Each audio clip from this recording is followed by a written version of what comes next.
मोक्षमार्ग कोणाला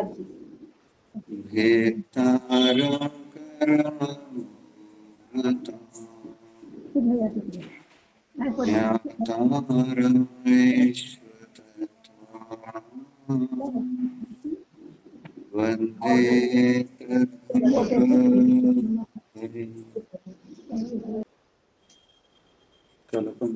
कार्यकारिणी पान नंबर 83.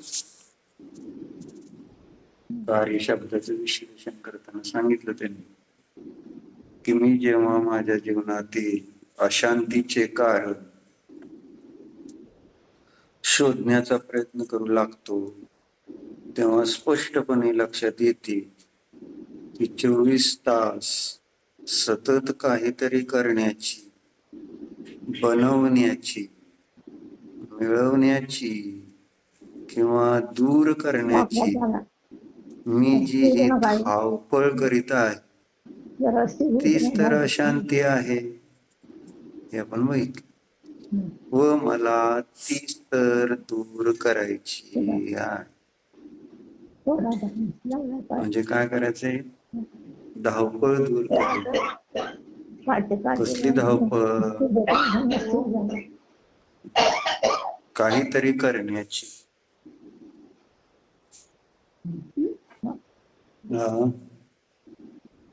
तेच की कर्ता बुद्धीनेच की. कर्ता बुद्धीमुळेच तर करण्याची भावना होती. आणि म्हणून मग आकुलित व्याकुलित राहतो सारखा.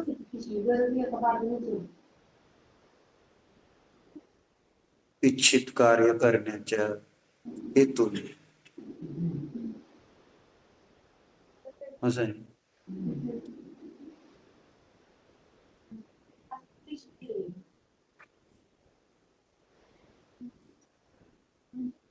ठीक आहे, केलं तर ज्या भूमिका आहेत संसारावस्थेमध्ये होईल, धावपळ होणारच आहे की थोडीफार. गृहस्थ आहे तर धावपळ होईलच की. त्यागी झाले तरी धावपळ तर होतीच की, नाही होत असं नाही. पण विचार तर शांततेने बसून करावा असं माझं म्हणणं. काय मिळालं धावपळ करून? कशासाठी केली मी ही धावपळ? धावपळ न करता सुद्धा सगळं होत. होता स्वयं जगत परिणाम. सुंदर सूत्र दिलं सहजानंद वर्णित. होता स्वयं जगत परिणाम. बस एवढ्या सूत्रावर विचार केला तरी बस. म्हणजे त्यांनी वस्तूचा स्वभाव सांगितला ना. काय जगामध्ये जी जी वस्तू आहे त्यातून त्याच परिणाम स्वतः होतंय करावं लागत नाही, होतंय ते. प्रत्येक वस्तूचं परिणाम हे स्वरूपच असल्यामुळं होतंय ना, सगळं कार्य होत असत.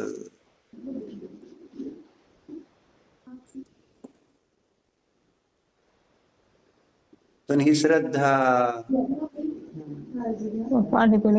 बसत नाही ना, अज्ञान आहे ना.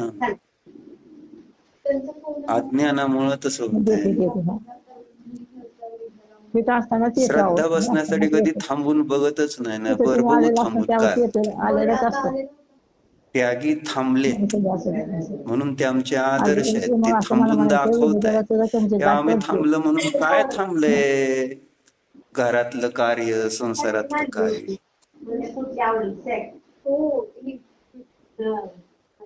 भगवान तर आपल्याला काय किती जीव वाटतात हे माहिती नाही, आहे का नाही?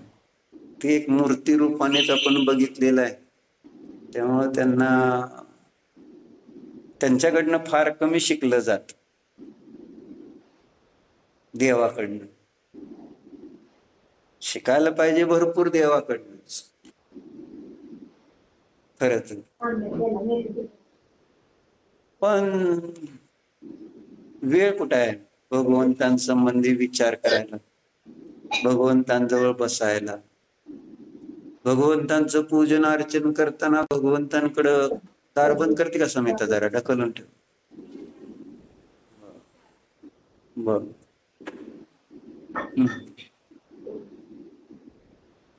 पूजन करताना रोज आपण बघितलंय का मग किती वेळ देवाकडे बघता तुम्ही? देवाकडे किती वेळ बघितलं जात आपल्याकडून? पूजन कुणाचं चाललेलं असत आणि तुम्ही किती वेळ त्या देवाकडे पाहता? कधी नोटीस केलं काही? लक्ष आपलं फार कमी असतं देवाकडे. चढवणे आणि येणाऱ्या जाणाऱ्याकडे बघणे आणि उरकणे. देव हे समोर आहे, त्यांची पूजा चालली, त्यांच्याकडे बघावं तरी नाही.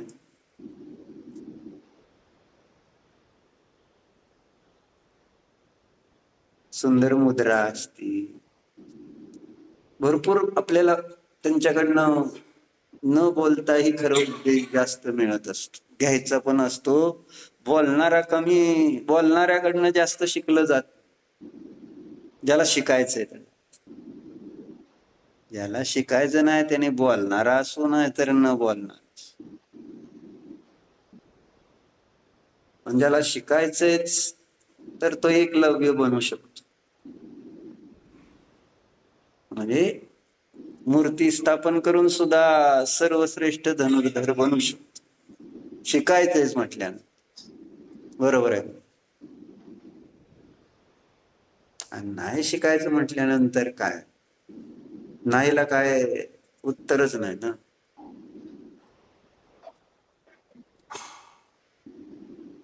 नाहीला काय उत्तर नाही.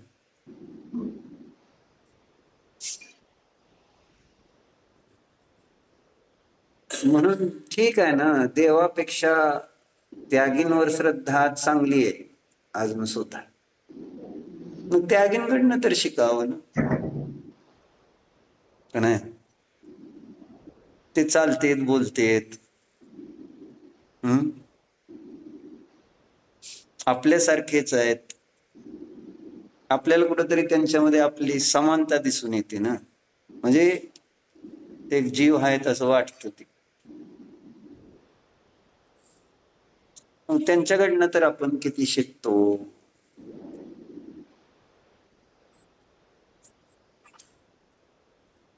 काय सांगत होतो मी?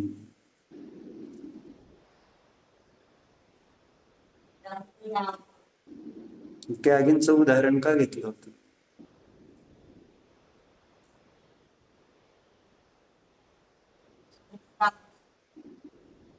बरोबर, त्यांनी थांबून दाखवलं आपल्याला. थांबल्यामुळं आम्ही थांबलो. थांबून बघा असं म्हणत होतो, पण आपण थांबतो का? नाही. मी थांबलो तर काम कसं होणार? मी थांबल्यावर काम होईल का अशी श्रद्धा आहे का आपली?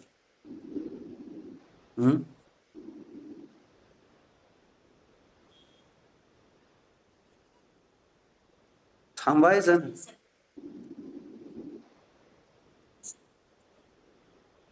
नसतं थांबत पण तरी थांबत नाही. तुम्ही नियम द्या बायकांना सगळ्या, दुकानदारी करायची नाही. काय होते? अहो मी काय दुसरं स्वयंपाक पाणी करायचं नाही हे थोडंच नियम द्यायला लावलं. पण दुकानदारी करू नका म्हणून काय नियम द्यायला हरकत आहे तुम्ही सांग?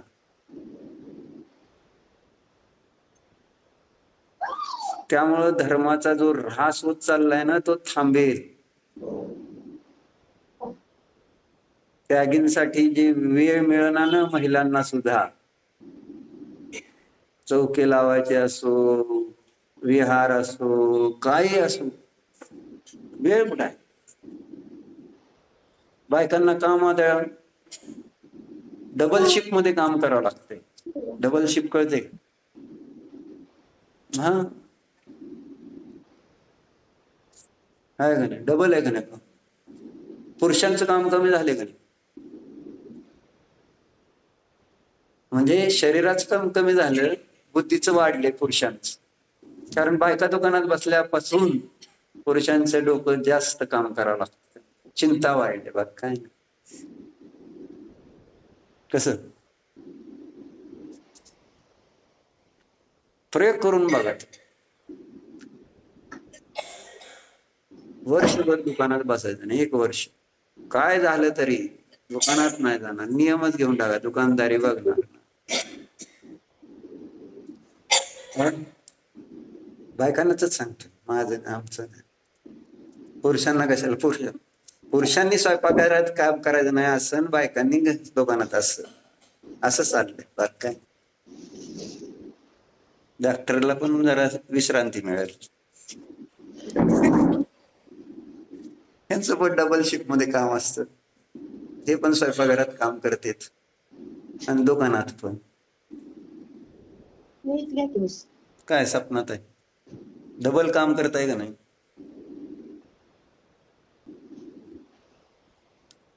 धर्म संस्कार करणार कोण सांग? बायका जर धर्म सोडल्या तर मग धर्म पुढे जाणार कसं? धर्माची धुरा कोणाच्या हातात आहे वर्तमानात? स्त्रीच्या हातात. खरं सांगा, गृहस्थ दशेमध्ये.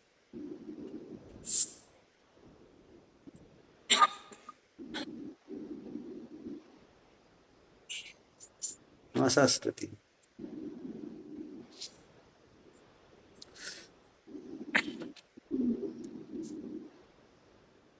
आणि फरक काय पडणार नाही, मी सांगतो काय तुम्हाला, विश्वास ठेवा. पण विश्वासच नाही ना, फरक काय पडणार नाही ह्याच्यावर. देवाने येऊन जरी सांगितलं ना काय फरक पडणार नाही तरी ऐकणार नाहीत. बरे का, घ्या नियम, जायचं नाही म्हणून कुठं खरेदीला. कालच जाऊन आले बरं का, शुक्रवारीच. शनिवारी जात असते पण बदलून वार जाते, परत चोरांनी पकडलं म्हणजे वार बदलणे, गाडी बदलणे. सोन्याची खरेदीला लय त्रास आहे, पण खरेदी करायला जावं लागतं आणि ह्यांनाच जावं लागतं. आजकाल प्रत्येक गोष्टीमध्ये बायकांना कळतं म्हणून सगळ्या गोष्टी घेऊन जायचं सगळीकडे. बायकांना कळतं जरा त्याच्यात. कपडे असो, सोनं नाणं असो, बायकांना कळतं. कोण प्रतिमा घेणं, काय करणं, काय राजाश्री, बरोबर आहे. कसं करणार? बरं असू द्या, करा, आमचं काय नाही. पण मला आपली चर्चा इथे करायची होती की बाबा,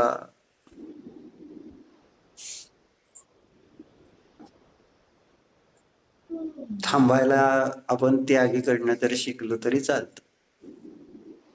नुसतं येऊन पाय पडायचं, आहार द्यायचा, वयोवृत्त करायचं नाही, झालं का? झालं एवढंच आहे का? शिकायचं का नाही काय? हे थांबले, त्यांनी तर स्वयंपाक पाणी पण सोडलं असं मला म्हणायचं, तरी सुद्धा त्यांच्या घरचं काय थांबलं नाही का? थांबलंय का? तुमच्या घरचं खाणं पिणं सगळे उपाशी आहेत का आता? दीक्षा घेतल्यामुळे तुम्ही गपचिप जेवतोय माणूस, कोण असो नाही तर नसो. बायका नसल्यावर कोण जेवत नाही तुम्ही घरी?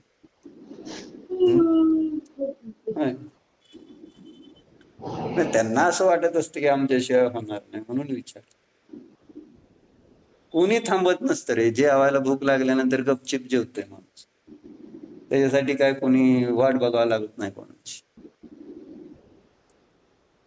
पण समज असा आहे ना, समज गैरसमज. आम्ही आहे तर चांगलं होईल, आम्ही आहे तर चांगलं आहे. पुण्यात राहिलं तर काय उपाशी आहे का?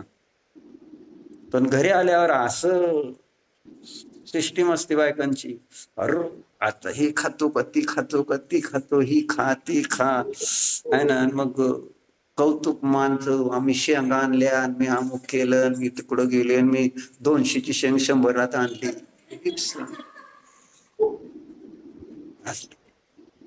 लय भारी.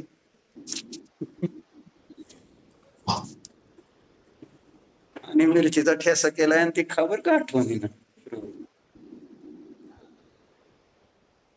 काय चाललंय म्हणजे असं बघ, गमती जमती असे दिसतेत. मग हसू काय येतं त्यागींना, ज्ञानींना, जेव्हा हे संसारातल्या अशा दशा लांब न बघतेत, काही संबंध नसतो. स्क्रीनवर एखादी गोष्ट चालली त्यावेळेस आपण हसतो, गोंधळ, आपला काही संबंध नसतो ना त्याच्याशी. तसं हे स्क्रीनवर दिसतं सगळं ज्ञानीच्या, आणि त्यांना वाटते गंमत. म्हणून महाराज 3 वेळा हसले. गोष्ट आपण ऐकली किती वेळा. बंगल्यात जाणार असतो शिडगे राहायला 15 दिवसानंतर, बघत असतो सुंदर आहे, आणि महाराज जाताना हसतेत का नाही त्यांच्याकडे बघून. कधी त्यागी हसणार नाही, पण एक सहज हसले म्हणजे एक स्माइल दिला असेल काय. बरं, तू त्या शेडजींना अपोड वाटलं की महाराज असे सहजासहजी कोणाकडे बघून असं नाहीत करणार, आहे का नाही. म्हणून राहवलं नाही तर गेले का नाही ते शेडजी महाराजांकडे, म्हटले का तुम्ही असं केलं. त्यावेळेस महाराजांनी सांगितलं नाही त्यांना, तू मरणार आहे 10 दिवसांनी, तू म्हणतोय 15 दिवसांनी मी तुझा. हे दिसतंय ना महाराजांना, दिसतं रे सगळं ज्ञान काय होणार आहे ते बघितलेलं असतं सगळं, आणि ते लिहून ठेवलंय आपल्यासाठी बिचाऱ्यांनी, तुमचं चांगलं व्हावं म्हणून. दिसतंय त्यांना स्पष्ट. कारण का दिसायला लागलं, श्रद्धा बसलेली आहे. तुमची श्रद्धा बसलेली नाही ना, आपली अजून श्रद्धा तेवढी दृढ झालेली नसती ना, आणि जरी लिहिलं तरी आपल्याला तसं दिसत नाही. आणि त्यांना न लिहिता दिसत असतं अगोदर, आणि दिसल्यावर मग त्यांनी ते लिहिलेलं आहे.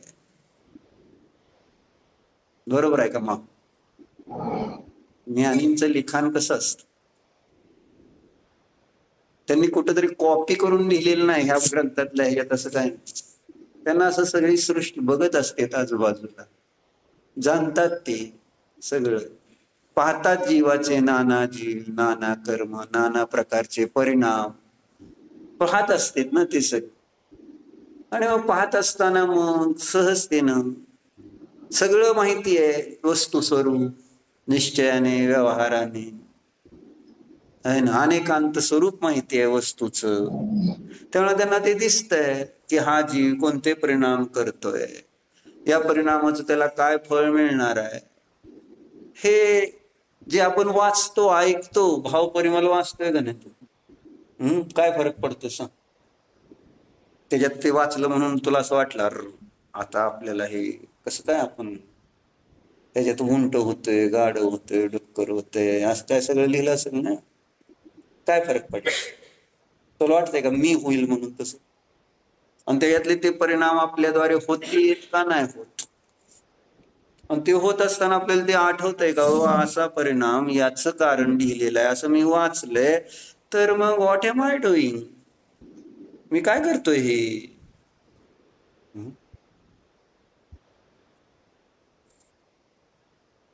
स्मशान वैराग्य येऊ शकतं थोडं वाचल्यामुळे, नाही असं नाही, काय करत नाही त्याच्या वाचतोय चांगला आहे. ती पुण्याला सुद्धा स्वाध्याय करतो, सपनात आहे. कोण, ध्रुव. तेव्हा का मा कशी बोलते, आमचा सिद्ध पण करतो ह्यांचा. तेच किंवा तुमचं सांगा, सिद्धमचं काय, आपलं काय चाललंय. असं सिद्ध मला मध्ये खूप चांगला आहे. आता चर्चा आपली करायची. आता ध्रुवच काय, सिद्धमन ध्रुवम का, हा हा असं सांगतंय. मला वाटलं सिद्धम पण करतोय असं सांगतंय.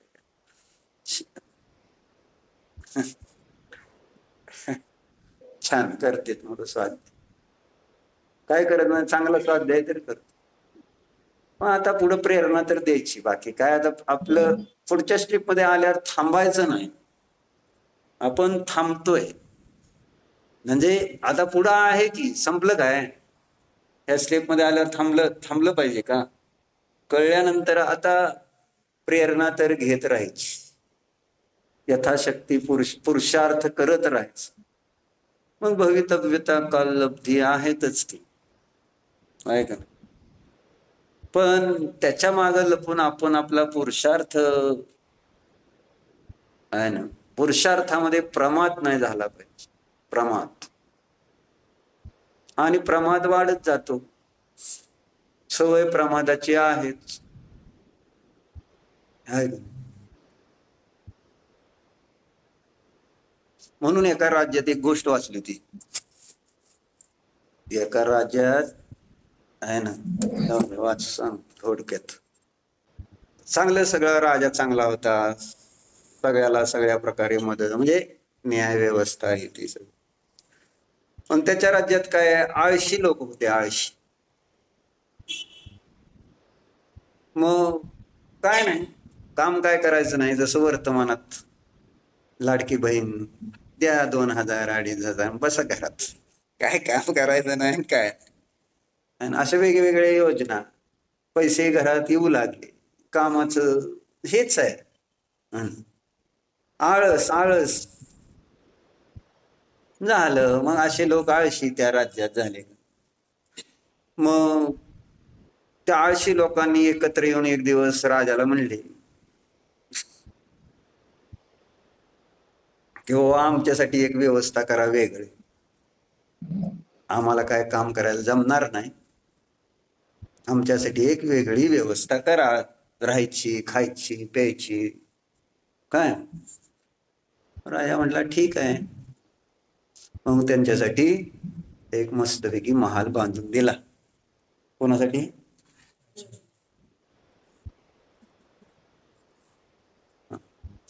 आणि मग गेले सगळे तिथं, सगळ्या आळशी लोकांना. राजा हुशार होता. आता फुकट खायला प्यायला म्हटल्यानंतर आळसाचं प्रमाण वाढणारच आहे. गर्दी चिकारते आळसाच्या महालामध्ये.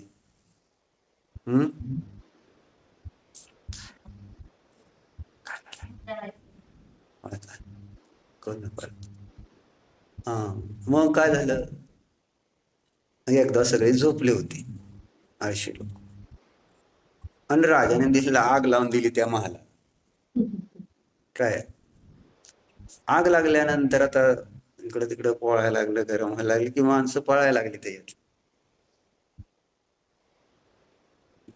दोघ जणच झोपलेले होते अजून, फक्त दोघच. काय?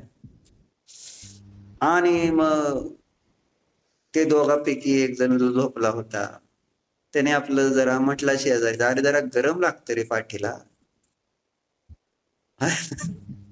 तर ते दुसरा म्हटला आहे ना, पूस बदल, मला डिस्टर्ब करू नको, मी झोपलोय.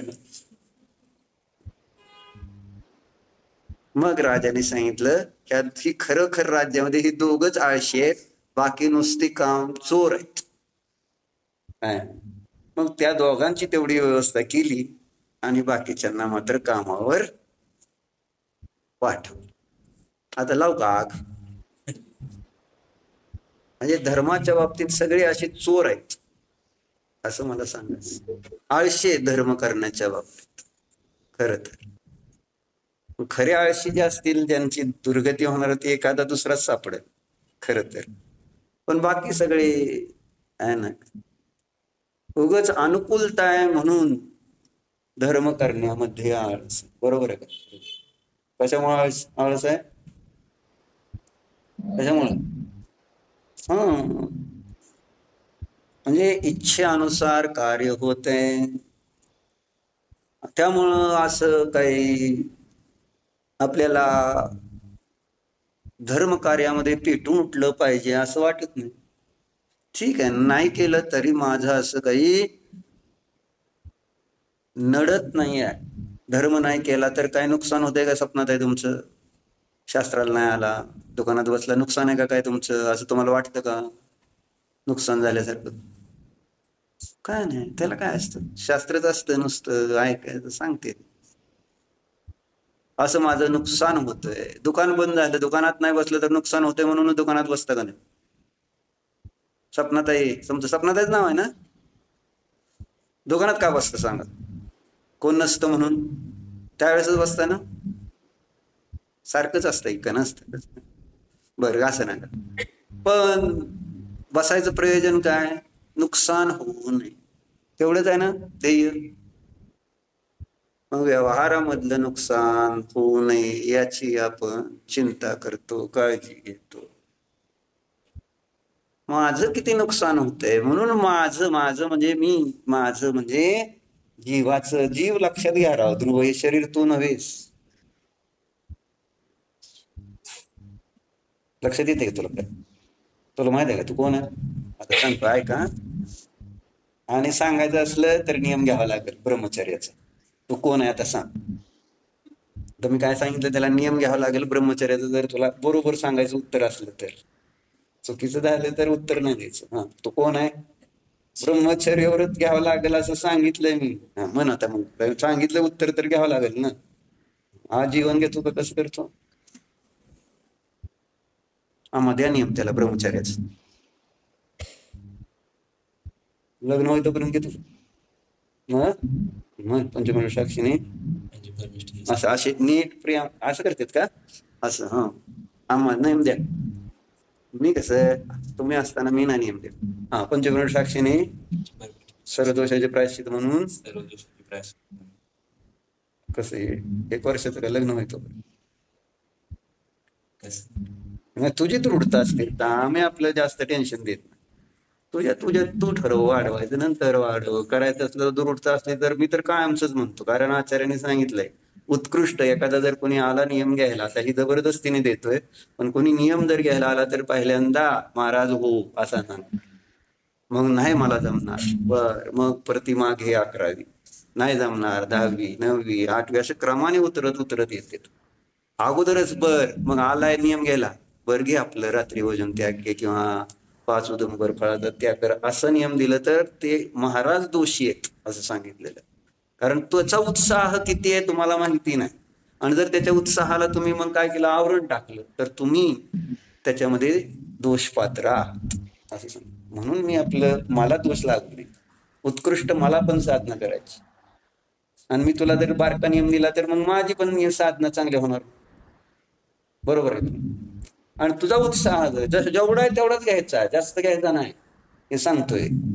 उत्साहाने अभ्यास करत प्रत्येकाचा अभ्यासच असतो. व्रत नियम संयम हे काय फायनल नाही आहे. हे सगळं सोडायचं शेवटी. सकाळी तर किती सांगतात नियम सारखे, आता कळते का कोणाला काय सांगते ती? जी आता 181 का 82 नंबर आता काय आहे सांगा बरं. नाही कमी नको. नवी कम्मम नो कम नाही, तेच नाही काय.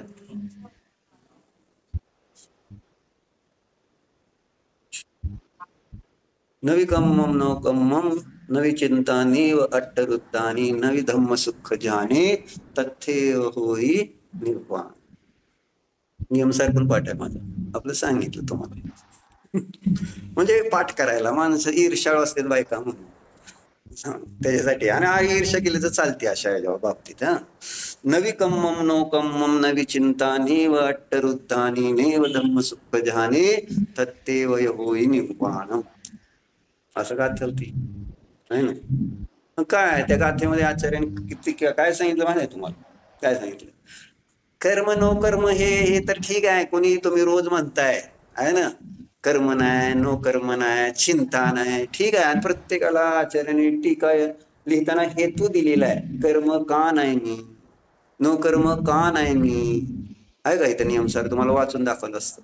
म्हणजे टीकेमध्ये ज्यावेळेस त्यांनी सांगितलंय की आचार्य कुंदकुंदांनी सामान्य सांगितलं की मी कर्म नाही, पण हेतू पाहिजे का नको त्याच्यासाठी. या कारणाने तू कर्म नाही, या कारणाने तू नो कर्म नाही, या कारणाने तू चिंतायुक्त नाही, या कारणाने तू आर्तरौद्र ध्यानवाला नाही, या कारणाने तू धर्म शुक्ल ध्यानवाला नाही. कारण पाहिजे ना त्याच्यापाठी. कारण कार्यव्यवस्था नाही कळली तर नुसतंच मी असं नाही म्हणण्यात काय अर्थ आहे.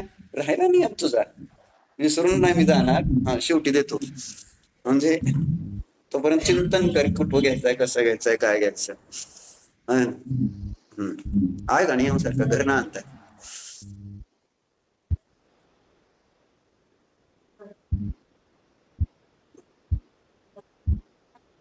आता मग घरी नाना की तोपर्यंत एकदम इथं उडकल एखादं घर नानाचं एखादं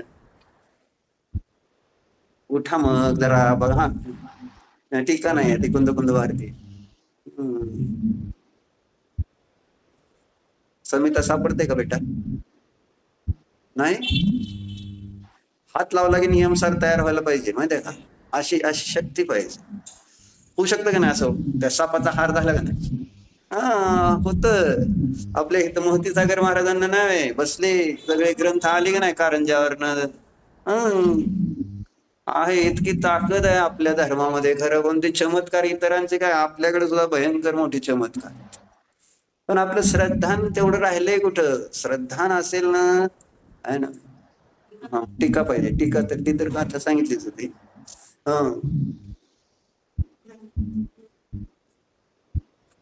मी कर्म नाही, मी न कर्म नाही, मी चिंता नाही, ही चर्चा चाललीच आपली. चर्चा कशासाठी करायची? ह्याच्यावर नाही हे सोडायचंय, हे काय घेऊन जायचं नाही मोक्षाला. आचार्याने प्रवचन सार मध्ये लिहिलंय का नाही? आहे ना. प्रवचन सार मध्ये सुद्धा आचार्याने लिहून ठेवलं आम्हा की हे सगळं पंचाचार सुद्धा सोडायचे. लिहिले का? 200 गाथेमध्ये वाचतो 202 गाथा. म्हणजे इतकं कसं लिहिताना सुद्धा टेन्शन येईल. अहो टीका आहे का तसं तुम्ही करता? हीच मला करत नाही. अरे होय पण मी टीका वाचणार आहे ना. हा उगा आम्हाला त्रास करायचा. काय 202 गाथे बघा डॉक्टर काय लिहिते. अगोदर तर मुला बाळांना सगळ्याला विचारले दीक्षा घेताना. दीक्षेची चर्चा ना, दीक्षेची आहे ना. अपिच्छ बंधुवगम विमू दीक्षा घेण्याची सिस्टीम आहे ना ही सगळी. म्हणजे सुंदर पद्धतीने लिहिली. आणि दीक्षा म्हणजे काय हे सगळं इतकं छान लिहिलेलं चरणारे सूचक. पण दीक्षा घेण्याच्या अगोदरची तयारी त्यांनी ज्ञान तत्वातून करून घेतली आपल्याकडे. आणि मग आता दीक्षा घ्यायला निघाले. मग दीक्षा घेताना म्हणजे दीक्षा घे म्हणून पहिल्यांदा प्रेरणा दिली 201 गाथेमध्ये आहे का नाही. एवं पनमीय सिद्धे जिनवर वसहे पुनो पुनो समने पडिवज्य दुसामन्नम जदी इच्छसी दुःख परिमुखम. जर दुःखातून मुक्त व्हायचं तर दीक्षा घ्या. बघा काय म्हणले. असं मी नाही, तर कुंद आचार्यांनी 200 गाथेमध्ये लिहिलंय. पडिवज्य दुसामन्नम जदी इच्छसी दुःख परिमुख. ज्याला ज्याला दुःख मला दे किती ध्यान सांगा वरतून जाना काय फरक पडणार नाही. डोक्यावर पदर घ्या जाना सांगते. जिनवानीचा विनय सुद्धा नीट करत नाहीत. मला असं त्रास होतो जिनवानीचा विनय नाही केला ना मला भयंकर त्रास. कारण हेच तर सगळं काय सम्यक. आणि ह्याचा जर नीट विनय करता आला नाही तर आपल्याला ह्याचा क्षयक्षम होत नाही. ह्याचा क्षयक्षम नाही झाला तर सम्यक होत नाही, सम्यक चारित्र होत नाही, सुखी होत नाही. जिनवानीचा व्यवस्थित विनय करावा. हे तुम्हाला मी आपण बोललं तर फरक पडेल असं सांगतो. जर दुःख इथं कुंद आचार्याची होळ नोट करण्यासाठी. जदी इच्छसी कम दुःख परिमुखम. कम नाही दुःख परिमुखम. पडिवज्य तुसाम काय ध्रुव. दुःखातून मुक्त होण्याचा उपाय मोबाईलवर बसायचं नाही. काय दीक्षा प्रामाण्य स्वीकार कर. थांबायला शिका. पण व्यवहारात उलटाने थांबला तो संपला. म्हणून व्यवहारात तुम्ही थांबत नाही तर संपत नाही संसार. संसार केव्हा संपतो? तुम्ही थांबल्यानंतर संपतो. आणि म्हणून आम्ही थांबत नाही. आम्हाला संसार थोडंच संपवायचा. आणि धर्म मार्गामध्ये आपण एनी टाइम थांबायला तयार. निरोप घेऊ द्या. सपनात कोण आले बघा बोलवायला. तुम्हीच म्हणताय नाही आता नाही लगेच आले का? नाही तर फोन आणला तर वाजलं तर माणूस बघतोय. असं होतंय. भयंकर त्रास आहे. आता काय लिहिलं बघ पुढच्या गाथेमध्ये. मग जे श्रामण्य करायचंय दुःखाच्या मुक्तीसाठी तर आचार्याने लिहिलं कसं. दीक्षा घ्यायला जाताना काय करा. बाबा तुम्ही तुमच्या बंधूंना विचारा म्हणून सांगितलं. अपिच्छ बंधू वक्कम विमोचितो है ना गुरु गुरुकलत पुत्तेहिम आसिज्जनान दंसन चरित तव वीर्यायागम. सगळ्याला विचारून दीक्षा घेतली त्याच्यासाठी. आणि किती सुंदर संबोधन केलं त्याच्यात आपण बघितलं की सगळ्यांना ज्यांना सोडणार आहे आणि त्यांना काय म्हणते, तू शरीराचा आहेस माता, शरीराची पिता आहे, शरीराचे बंधू आहे, शरीराची बायको आहे, शरीराचा मुलगा आहे असं सांग. तेजश्री ताई हे कोण आहे, कोणाचा मुलगा आहे? माय सन, माय लावलेला आहे, ते शरीराचा लावलेला आहे. देहाचा मुलगा आहे असं कुणालाच वाटत नाही, जेव्हा की आहे खरोखर देहाचाच, देहानेच बनलेला आहे, देहाचाच आहे. जीवाचा थोडाच असतो मुलगा, स्वतंत्र नष्ट होईल जर जीवाचा झाला ते. तर ईश्वर व्यवस्थेसारखं होईल, अंश माना लागेल ते पुत्र म्हणजे मातेच नाही आहे, स्वतंत्र आहे, देहाचा आहे. कोणाचा मुलगा? मान्यता काय? मान्यता काय काय असती मान्यता? कोणी एक जण तर विचार करतय का बाबा हे माझा नाही, शरीर नुसतंच म्हणायचं देह माझा नाही, मग देहाचा मुलगा माझा कसा असेल? इतकं तुटतं लगेच, तिथं संबंध तुटले जातात, ढिले तर पडतील. तर माझा नाही काय संबंध असं जर कुठेतरी विचारात आलं,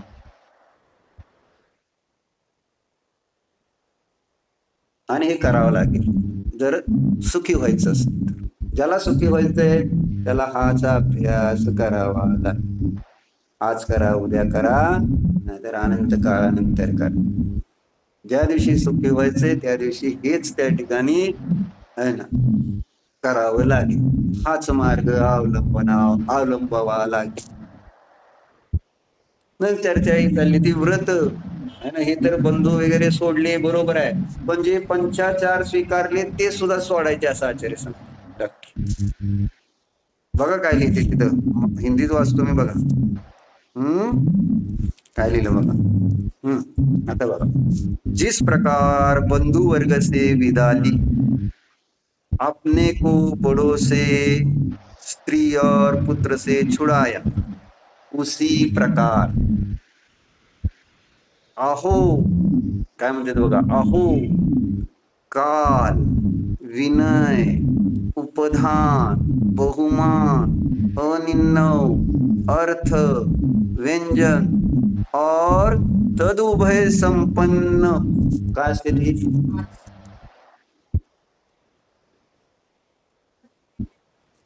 दोष 8 अंग आहेत सम्यक ज्ञानाचे. सम्यक दर्शनाचे 8 अंग आपल्याला परिचित आहेत, बरोबर आहे ना? कोणते कोणते?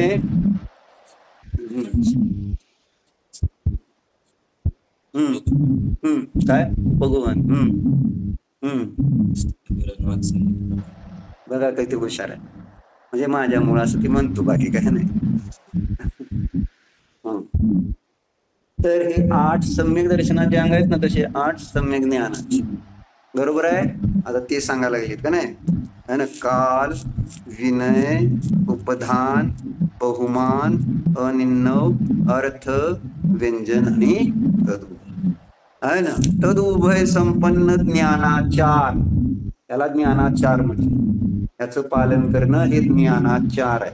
पंचाचार कोणते? ज्ञानाचार, दर्शनाचार, चारित्राचार, तपाचार आणि आता हे 5 आचारातला पहिला आचार ज्ञानाचार सांगते. हे 8 आहे ना, हे 8च पालन केलं जाणार आहे ना. ऐका काय म्हटले आहे ना, अहो ज्ञानाचार, मैं यह निश्चय से जानता हूं कि तू शुद्धात्मा का नहीं. मैं निश्चय से ये जानता हूं, काय? तू शुद्धात्मा का नहीं है. ज्ञानाचाराला म्हणते.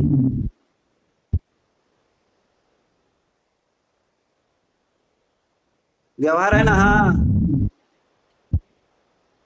व्यवहार आहे हो. सविकल्प दशेमध्ये ज्ञान, सम्यक ज्ञानाचं पालन कसं करायचं, कसं सम्यक दर्शन म्हणजे शंका घ्यायची नाही, कांक्षा करायची नाही, विचिकित्सा करायची नाही, हे सम्यक दर्शनाचे व्यवहाराने पाळले जाणारे अटांग आहे ना. तसं व्यवहाराने सम्यक ज्ञान कसं पाळलं, आचार चाललाय ना, आचार हा व्यवहारामध्ये पाळला जाणारा आचार तो निश्चयाने, कारण निश्चयाने आचार जीवाचा काय मात्र जाणे, हे काल विनय शब्द बोलणे हे सगळं बहुमान अनिन्न वगैरे हे काय जीवाचं काम नाही, जीवाचं कार्य नाही. शुद्धात्म्याच जीवाचं म्हणजे शुद्धात्म्याच.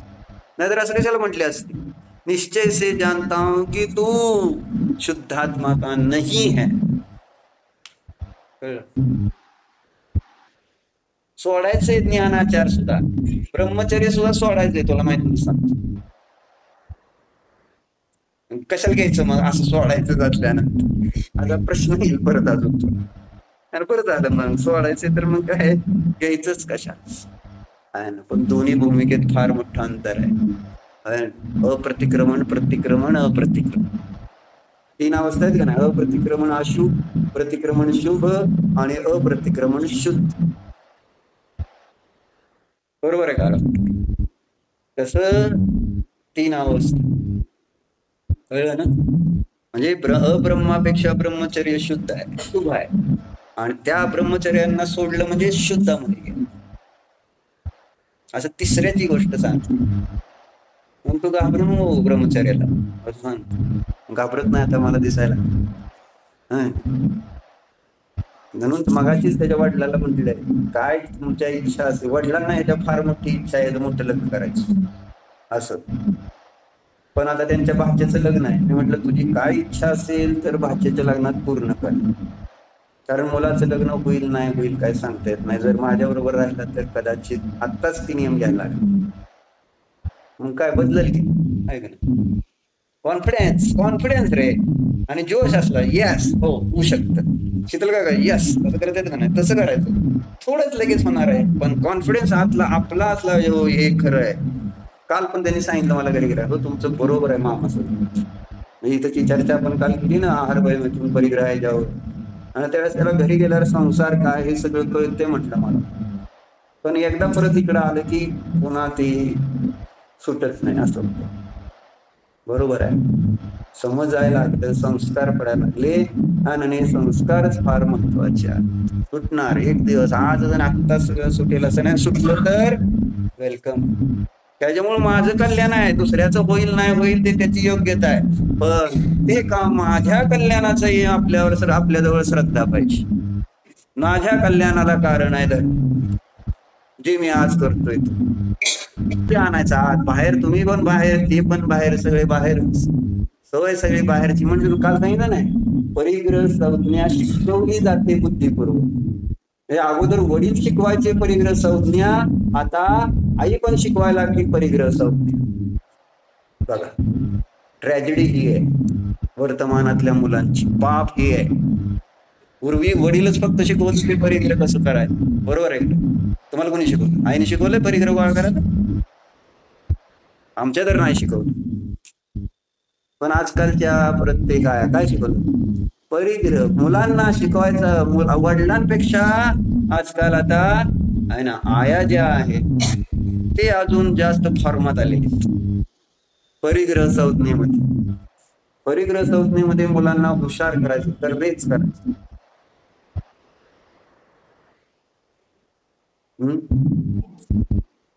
परिग्रह गोळा करायला शिकवायचं मुलांना. मुलांना आईनं फक्त धर्म शिकवायचं, फक्त only and only and only धर्म शिकवा, संज्ञा कुठली शिकवू नये. वडील काय करतात? वडील काम आहेच की, आणि मुलं शिकतातच की, असतच की त्यांच्या जवळ. स्वाभाविक काय म्हटलं ना, ती संज्ञा शिकवायला लागत नाही, आपोआप तिथं ती येऊ पण शकते. नियम असा नाही आहे किंवा शिकवायला पाहिजे, हे येत असते गोष्टी. उंदराला पण कळते पैसे गोळा करायचं, झाडाच्या मुळा सुद्धा त्या पैशाकडे जाते, ते आपण ऐकलंय का नाही परिग्रह? माहित आहे का? झाड असतं ना, त्याच्यामुळे पाण्याकडे पण जाते, आणि जिकडे धन आहे तिकडे पण जाते. कस काय? जीव आहे, जीव आहे, आणि जीव आहे तो संस्कारवाला आहे. कारण संसार येत तिथं पण ते 4 संज्ञा काम करतात. उंदराने पैसे गोळा करून बिळात नेले होते, आपण गोष्ट खरी ऐकलेली का नाही? प्रयोग केला, एक नाणं नेलं, ठेवून टाकलं बिळात, आणि मग ती बघितलं एकाने, मग ते सगळी नाणी काढून घेतली, तर उंदीर त्याला बिळाला घेतल्या घालून मिळाला. आता काय पैसे करायचं त्याला माहित नव्हतं. म्हणजे असं आपल्याला वाटेल किंवा उंदराला पैशाचं काय संबंध, याला काय खरेदी विक्री करायची असते का? असं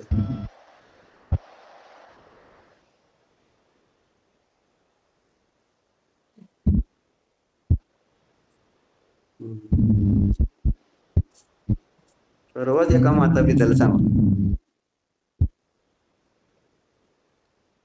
बरोबर, पुण्याला गेल्यावर तिथं सांग. मुलाला मंदिरात न्या, थोडं धर्माचे संस्कार करा. त्यामुळं म्हटलं तुम्ही सुखी व्हाल, आई वडील. कारण आई वडिलांना तीच मुलं सांभाळणार आहेत ज्यांच्या जवळ धर्म आहे. ज्या आई वडिलांनी मुलांपर्यंत धर्म पोहोचवला ते आई वडील चांगल्या प्रकारे मरण साधू शकतील. आणि त्यांनी सांगितलं हो खरं आहे तुमचं, कारण असे आई वडील जिथं ते फ्लॅट मध्ये राहतात त्याच्या समोरच म्हटले फ्लॅट मध्ये म्हातारे आई वडील आहेत, म्हटले पोरं अमेरिकेत आहेत. काय काम असलं त्यांचं, काय आजारी पडले काय, तर आम्हीच बघतो म्हटले त्यांचं. माहिती आहे, अशी परिस्थिती आहे शहरात. परिग्रह, पैसे मिळवायला पाठवली पोरं अमेरिकेत, शिक जा अमेरिकेला, पैसे मिळव, आणि इथं मरा. संकलेश संकलेश अति संकलेश भावत आहे, मरे कुठे जाणार आहे? संकलेश होणार नाही जर मरण समय वेदना झाल्या, शरीरात रोग झाले, काय झाले, आणि कोण नाही नमोकार मंत्र सांगणार नाही, प्रेमानं हात फिरवायला नाही डोक्यावर, तर मग होणार काय? संकलेश परिणामानं दुर्गती. म्हणून धर्माचे संस्कार देणं किती महत्वाचं असतं. धर्माचेच, धन नसलं तर चालेल, पण धर्म नसला तर स्व आणि पर दोघांचं नुकसान आहे. आणि आपण स्वार्थी आहोत की व्यवहारात? व्यवहारातला स्वार्थ नको का साधायला, किंवा माझं कल्याण झालं पाहिजे भाऊ, बाकी त्याचं काय होईल नाही होईल त्याच्याजवळ. पण धर्म असा आहे की स्व आणि पर दोघांच कल्याण कर. धन ना पराचं कल्याण करते ना स्वच करते. तुलना करून बघ, धनानं कोणाचं कल्याण झाले सांग? आणि होणार आहे बघा. पण तरी धनावरची श्रद्धा उडायला तयार नाही, धर्मावर श्रद्धा बसवायला तयार नाही. अडचण अशी. मग काय लिहिलं बघ ध्रुवीत, है ये जे ज्ञानाचार है, मैं यह निश्चय से जानता हूं कि तू शुद्ध आत्मा का नहीं है, तथापि मैं तुझे तब तक अंगीकार करता हूं जब तक कि तेरे प्रसाद से शुद्धात्मा को उपलब्ध कर लू. तोपर्यंत मी तुझा अवलंबन घेतो. कुठपर्यंत घेतो? कुठपर्यंत ब्रह्मचर्य घ्यायचे? असं म्हणायचं. जोपर्यंत मी माझ्या शुद्ध आत्म्याला प्राप्त होत नाही तोपर्यंत मी हे पालन करणार. व्रत तेवढं महत्व आहे त्या व्रताला इथं, आणि महत्व दिले का कमी केले महत्व व्रताच? बघा की महत्व दिलंय का महत्व कमी केले? लिहिले कसं पण, तुझा शुद्ध आत्म्याची काय संबंध नाही असं म्हणताना म्हटलं का नाही, ते ज्ञानीची श्रद्धा अशी असते. अंतरंगामध्ये त्याला जसं आहे तसं तत्व श्रद्धानामध्ये असतं. घाबरत नाही ते, याला हे ज्ञानाचार आहे आणि हे असं कसं याला आत्म्याचं नाही म्हणायचं, सोडून दिलं तर काय होईल? अरे सोडायची कुठं चर्चा? जी वस्तू व्यवस्था आहे त्याची तशी श्रद्धा करायची चर्चा चालली. डॉक्टर लक्षात येते का नाही? आणि आपण करतोय काय? आपण पापाचार सोडत नाही, ही तर ज्ञानाचार. ज्ञानाचाराला पण म्हणते आचार्य काय, तोपर्यंत मी स्वीकार करतो. कुठपर्यंत? जोपर्यंत मला माझ्या आत्म्याची प्राप्ती होत नाही तोपर्यंत मी तुला सोडणार. कारण मला माहित आहे तूच माझं आहे ना त्या आत्म्यापर्यंत पोहोचवणार आहेस.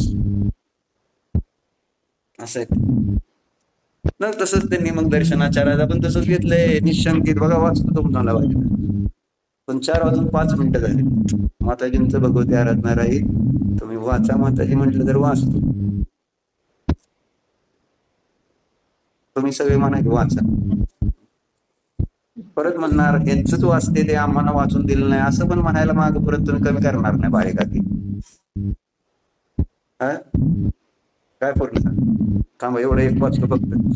अहो निशंकित्व, निकांक्षित्व, निर्विचिकित्सत्व, निर्मूळ दृष्टित्व, उपगृहन, स्थितीकरण, वात्सल्यावर प्रभावना, स्वरूप दर्शनाच्या मैं यह निश्चय से जानता हूं कि तू शुद्ध आत्मा का नहीं है.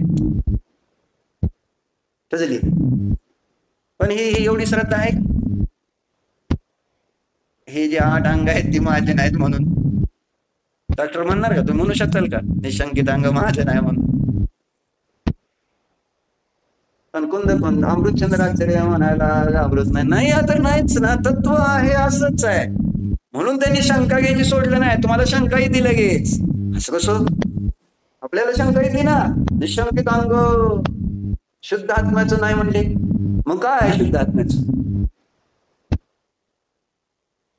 शुद्ध आत्म्याचं नाही हे पक्क करावं लागेल, पक्कच ठेवावं लागेल आतमध्ये, आणि बाहेर यालाच आहे ना स्वीकारावं लागेल.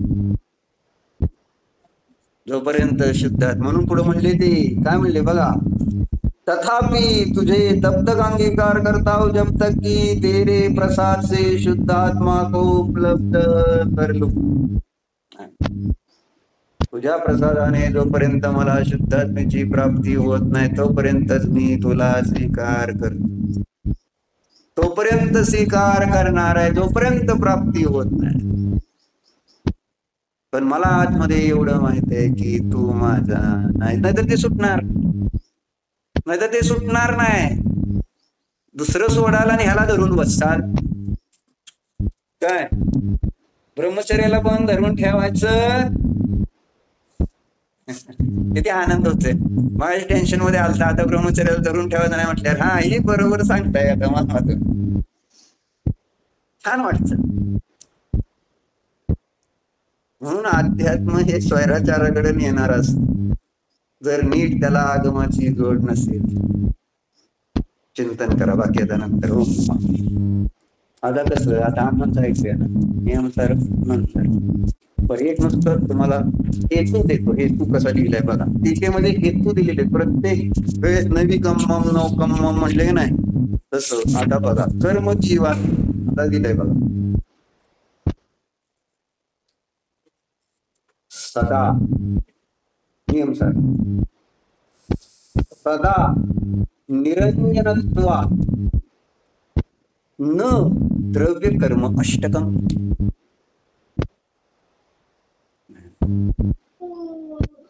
8 कर्म 8 द्रव्य कर्म जीवाचे नाही. काय हेतू दिला? निरंजनत्वात् ही आहे न्यायाची भाषा.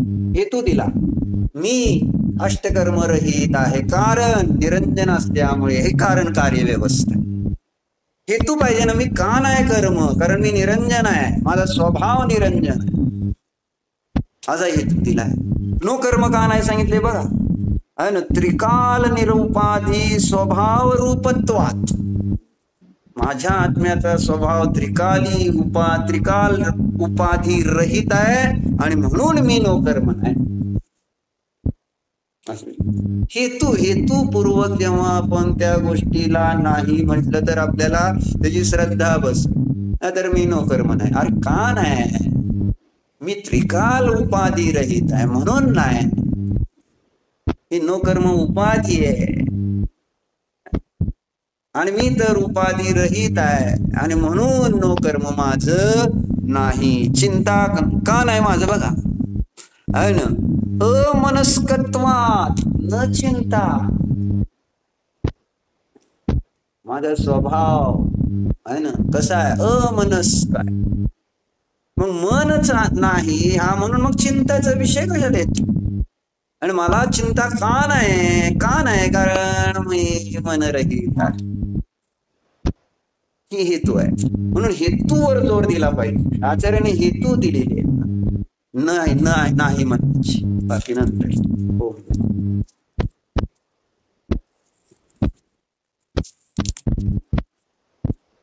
अरे थांबा, ह्यांचं राहिले की म्हण काय काय काय ठरलं अजून?